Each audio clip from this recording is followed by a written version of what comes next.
एक लड़का था जो फिलहाल 7th स्टैंडर्ड में पढ़ता था। उस लड़के को पढ़ाई से बहुत तकलीफें थी। पढ़ाई का नाम सुनते ही उसका सिर दर्द होने लगता और अपने घर वालों के प्रेशर से स्कूल जाने पर बाध्य होता। लड़का पढ़ाई नहीं करना चाहता था, क्लास में कभी ठीक से ध्यान नहीं देता। बैग बुक कर स्कूल आए और बैग बुक कर घर गए, सिर्फ इतना ही होता था। स्कूल टाइम के बगैर किताबें नाम का शब्द उस लड़के के मुंह से निकलता ही नहीं था। और एग्जाम्स में वो लड़का बहुत अच्छे नंबर लाना चाहते थे। उस लड़के को पढ़ाई तो बिल्कुल भी पसंद नहीं था और एग्जाम्स में अच्छे नंबर पसंद थे।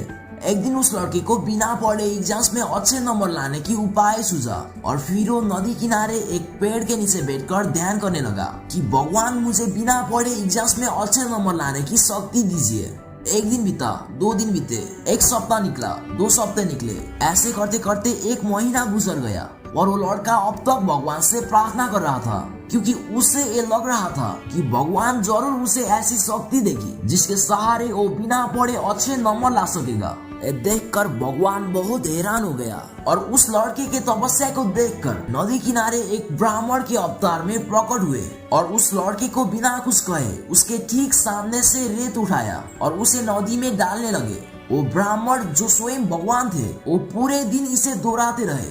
वो नदी किनारे से रेत उठाता और उसे नदी में डाल देता। इसे देखकर लड़के को बहुत ही अजीब लगा और उसने उस ब्राह्मण से जाके पूछा कि आप ऐसा क्यों कर रहे हो। तो ब्राह्मण जो स्वयं भगवान थे, उन्होंने जवाब दिया कि मैं इस नदी को पार करने के लिए एक पुल बनाने जा रहा हूँ। मैं इस नदी में तब तक रेत डालता रहूंगा जब तक कि एक पुल बनकर तैयार नहीं हो जाता।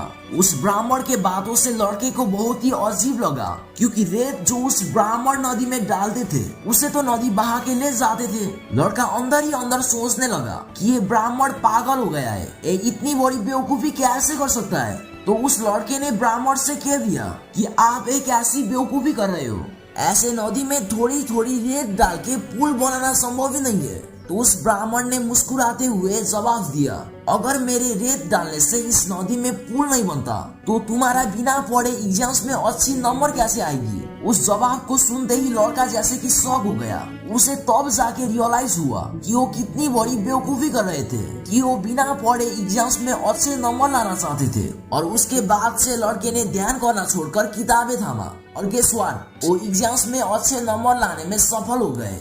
इस कहानी से हमें एक सीख मिलती है कि हमारे एफर्ट लगाने से कुछ नहीं होता जब तक कि वो गलत डायरेक्शन पर होता है। कुछ पाने के लिए हमें प्रयास तो करना पड़ेगा ही, पर सही रास्ते पर प्रयास करना पड़ेगा।